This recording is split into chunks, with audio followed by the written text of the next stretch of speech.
la seconde moitié du XVIe siècle, avec l'expansion de la production, hautement profitable de la canne à sucre dans les grandes plantations seigneuriales du nord-est brésilien, commence l'importation d'esclaves depuis l'Afrique.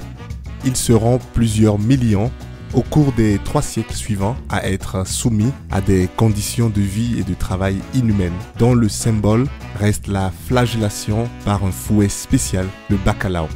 Ceux qui ont regardé des séries télévisées brésiliennes à succès en Afrique savent de quoi je parle. Dans ces conditions, beaucoup d'esclaves ont tenté et parfois réussi le marronnage, c'est-à-dire la fuite. Cependant, le plus dur n'était pas de fuir, mais plutôt de ne pas se faire attraper. En essayant de ne pas se faire attraper, certains d'entre eux ont fini par créer la première république noire indépendante dès 1605. Bienvenue à bord du Sankofa pour le survol de la République de Palmarès. Éphéméride africaine, pas mon papa. En 1605, dans la région de Pernambuco au Brésil, située dans l'état de l'Alagoas dans le Brésil actuel, une quarantaine d'esclaves se révoltent contre leur maître. Ils tuent et brûlent toutes les maisons et les plantations.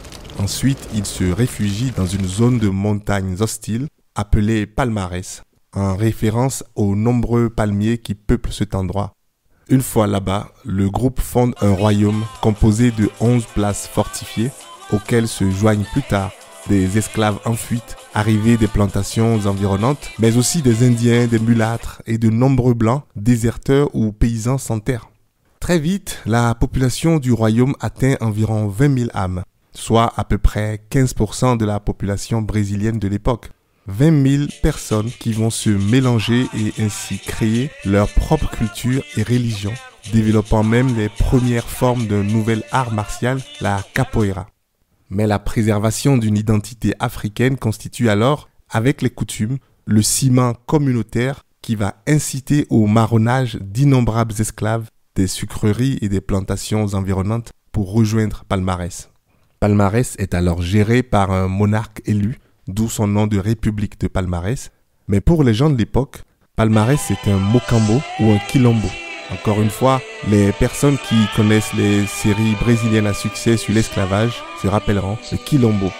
Quilombo, c'est un mot probablement dérivé du mot quilombo, qui signifie camp d'initiation et par extension camp militaire.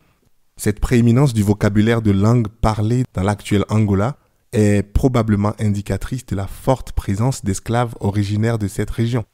Beaucoup d'habitants de Palmarès pourraient bien avoir été des descendants d'esclaves d'origine Imbangala dans l'actuel Angola. Palmarès était même surnommé par ses habitants Angola Djanga, qui provenait du Kimbundu, qui signifie le premier Angola. À force d'attirer les esclaves en fuite, Palmarès finit par attirer les problèmes et donc des assauts des colons. Mais son armée va résister au fil des années à un total de 7 assauts des forces portugaises et une attaque de l'armée hollandaise. Dans la jungle, ils inventèrent des techniques de guerre qui impressionnèrent les Européens et préfiguraient les techniques actuelles de guérilla.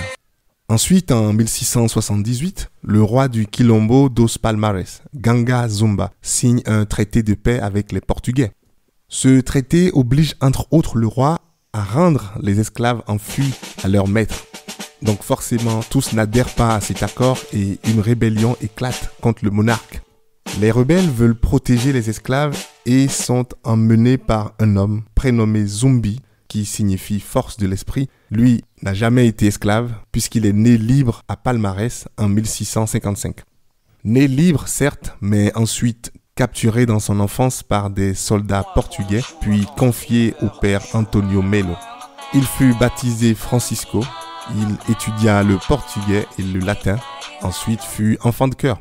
Ensuite, en 1670, il s'enfuit de la paroisse pour retourner au Quilombo. Courageux, doué d'une bonne capacité d'organisation et de commandement, Zumbi devient le grand général en chef du Quilombo de Palmarès. Refusant toute soumission et négociation avec les Portugais, il sera responsable d'un grand nombre de défaites des armées portugaises qui en sont arrivées à le considérer comme le diable en personne, vu qu'il réapparaissait toujours alors qu'on le croyait mort. Il résista donc jusqu'en 1694, poussant le Portugal désespéré à envoyer, en plus de son armée, des troupes de mercenaires contre le Quilombo. Zumbi est enfin capturé, trahi par l'un de ses fidèles lieutenants, Antonio Soares. Le 20 novembre 1695, un siècle quasiment après la naissance de la République de Palmares, alors qu'il tentait de s'enfuir, Zumbi, le symbole de la résistance du peuple noir au Brésil, est abattu par le Portugais André Furtado.